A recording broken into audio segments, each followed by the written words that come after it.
Hi everyone, this is Matt Curfman here with Matt's Minutes edition with Richmond Brothers for August of 2017. Can you believe that summer's almost winding down?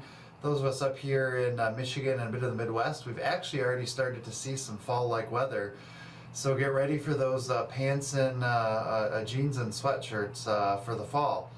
Upcoming here at Richmond Brothers, Wednesday, September 13th, we have our Halftime on Your Money, which is an event we host twice a year. It's over at Ella Sharp, 6 o'clock p.m., and David Richmond and myself are hosting that along with the rest of our team. Right now we have about 150 people already signed up, and the room over at Ella Sharp is capped at 200 people. So if you're interested in coming to that event, make sure you reach out to our office to get signed up. A couple of high-level topics. If I talk about kind of Richmond Brothers and some things going on internally, many of you have seen John Richmond, one of our founding partners, is going to be moving to a part-time role, and he's accepted a full-time position actually teaching over at Lumen Christi. So we wanted to extend another congratulations to him as he moves towards another passion in his life, is both teaching and helping kids. When I look financially at portfolios and where we're at coming through the first 8 months roughly of 2017, many of you have seen that the equity portion or the stock portion of your portfolio has been very competitive with what we're seeing in the broad markets. And just remember, we don't have 100% of your money in the stock market, and so there's a balancing act always going on. If you isolate the equities even further, you'll see that some of the biggest return this year has typically been in the biotech space, which those are positions that move up and down a lot, but this year it's been a lot more up, and so that's been really good. So you've noticed some transactions along the way, especially in the last month or two. What we're doing is we're doing a process of skimming. So rather than selling all and moving on, we're skimming some gains and some money off of the top of holdings.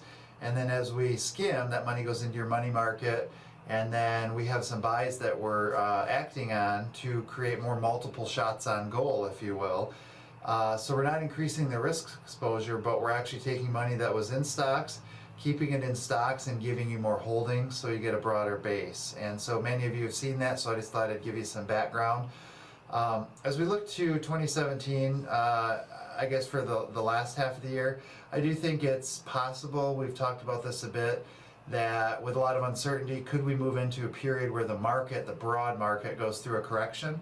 Correction typically is a double-digit drop in the market. That does not mean that we're moving into recession.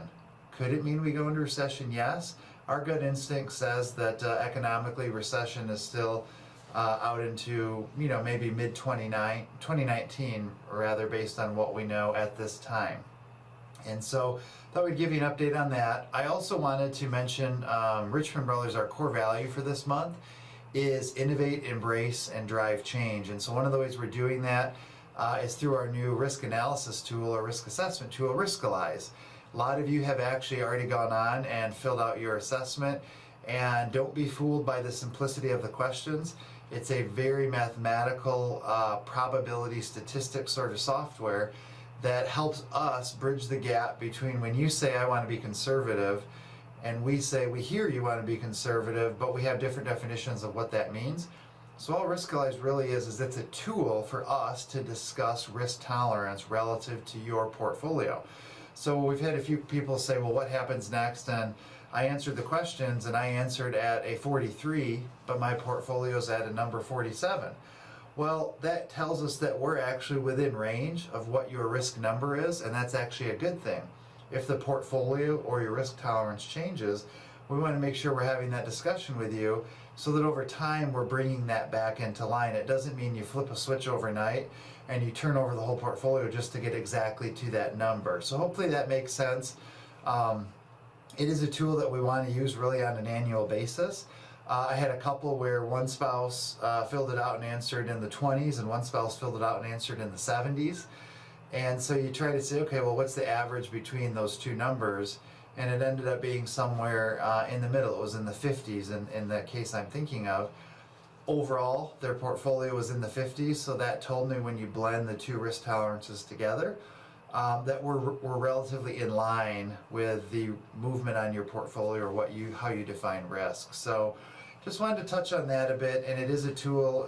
If you have questions or you have not done it, we do have a link in any of your meeting agendas that go out now digitally via email, so you can click on that, fill it out, and then we can use it to talk to you, and then we'll create the reports, we'll store that information. And if we need to have a deeper dive at any point, again, it's just a tool. It's not an automatic thing that we totally blow up the whole model.